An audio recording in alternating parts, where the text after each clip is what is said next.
রান্না করছি লতি চিংড়ি। লতি চিংড়ি কিন্তু আমাদের অনেকেরই বেশ পছন্দের। আজকে আপনাদের সাথে একটু অন্যরকমভাবে রান্না করে শেয়ার করব। আসসালামু আলাইকুম এভরিওয়ান, সবাইকে রসনা বিলাস থেকে অনেক অনেক স্বাগত। রান্না করার জন্য প্রথমে একটি হাঁড়িতে আমি 4 টেবিল চামচের মতো সয়াবিন তেল নিয়ে নিলাম আর 1/3 কাপ পরিমাণ দিয়ে দিচ্ছি পেঁয়াজ কুচি। পেঁয়াজটাকে কিছুটা নরম করে ভেজে নেব। অ্যাড করছি স্বাদ মতো লবণ, হাফ চা চামচ হলুদ গুঁড়া, হাফ চা চামচ লাল মরিচের গুঁড়া, হাফ চা চামচ জিরার গুঁড়া, 1 টেবিল চামচ দিয়ে দিচ্ছি রসুন বাটা। এখন এই মশলাগুলোকে ভালোভাবে কষিয়ে নেব। এই মশলাটা যত ভালোভাবে কষানো হবে রান্নার টেস্ট কিন্তু ততটাই ভালো আসবে।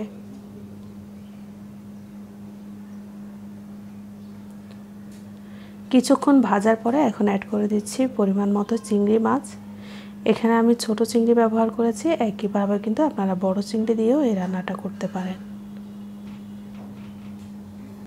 চিংড়ি দিয়ে 2-1 মিনিট ভেজে নিয়ে এখন অ্যাড করে দিচ্ছি নারকেল বাটা 3 টেবিল চামচ।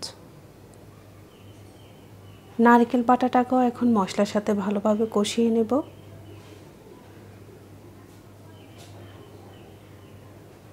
নারকেল বাটা দেওয়ার কারণে এটা টেস্ট কিন্তু বেশ ভালো আসে। এখন সাথে অ্যাড করে দিচ্ছি বেশ বড় সাইজের একটি টমেটো কুচি। এখন মশলাটাকে একেবারে ভাজা ভাজা করে নেব।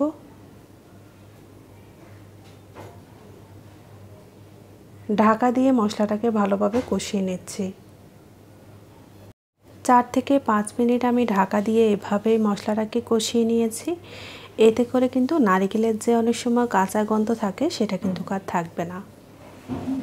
এখন অ্যাড করে দিচ্ছি 2 কাপের মতো ফুটান্ত গরম পানি। পুরো রান্নাটা কিন্তু এই 2 কাপ পানিতেই রান্না হয়ে যাবে, আর কিন্তু কোনো এক্সট্রা রকম পানি ব্যবহার করব না। মশলার সাথে ভালোভাবে পানিটাকে মিশিয়ে নিয়ে আবারও ঢাকা দিয়ে রাখবো এখন যতক্ষণ না পর্যন্ত এই মশলাটা ভালোভাবে ফুটে ওঠে। মশলাটা বেশ কিছুক্ষণ এভাবে ফুটে ওঠার পরে এখন অ্যাড করে দিব লতি। কচুরলতি রান্না করতে অনেকেই সরাসরি রান্না করেন, অনেকে আবার একটু ভাপ দিয়ে নেন, তবে আমি কিন্তু সরাসরি রান্না করছি। আর এই রান্নাতে কিন্তু কোনো রকম ঝোল থাকবে না, একেবারেই শুকনো শুকনো হবে রান্নাটা। লতিটা একেবারে সেদ্ধ হবে কিন্তু ভর্তা হয়ে যাবে না। মশলার সাথে লতিটাকে ভালোভাবে মিশিয়ে দিয়ে এখন আমি ঢাকা দিয়ে রাখবো বেশ কিছুক্ষণ।